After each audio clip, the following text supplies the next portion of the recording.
So besides Galaxy S25 Fan Edition, Samsung is also developing a mid-ranger, the Galaxy A57.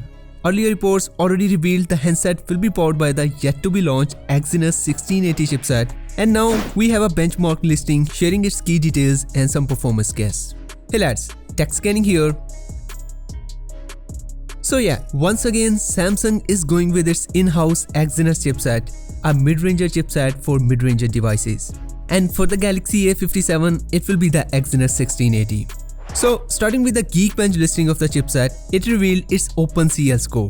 In case you are unaware, it is used to benchmark the graphic performance of the chipset. Anyway, we will talk about the GPU side in a second, but let's first talk about the CPU side revealed by the listing. So it appears the upcoming Exynos 1680 chipset will have 3 clusters of cores, same as its predecessor.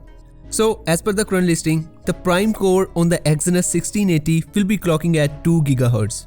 3 performance cores at 1.95 GHz and 4 efficiency cores at 1.70 GHz. Now, if we compare, these clocking speeds are almost equal or even lower than the Exynos 1580 chipset.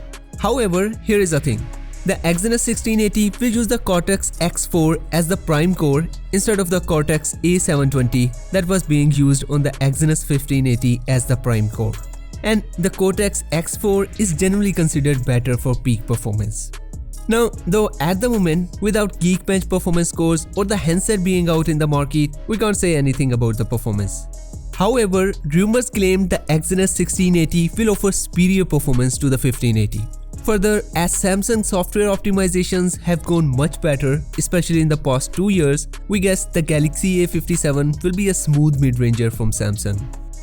Now, for the GPU, the Exynos 1680 will feature the Eclipse 550 GPU.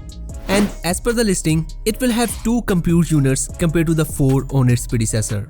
But despite this, still Eclipse 550 GPU manages a good score that matches the 1580 having more compute cores. Now, probably that's because the Eclipse 550 GPU will use AMD's RDNA 3.5 microarchitecture node, same process that Samsung used on its flagship chipset, the Exynos 2500. So at this point, we are hopeful with final optimizations, this newer GPU will bring improved performance over its predecessor. Now, unfortunately, details like its possible launch time frame, design, display, etc. are still missing. However, here just for reference, the Galaxy A56 was a 6.7 inches screen smartphone with triple 50 megapixel cameras and a 5000 mAh of battery. Anyway, I will keep you updated on the Galaxy A57 as we are likely to get its CPU Geekbench scores and more details before the launch. So be sure to subscribe and hit the bell button, and I will see you in the next video. Until then, take care.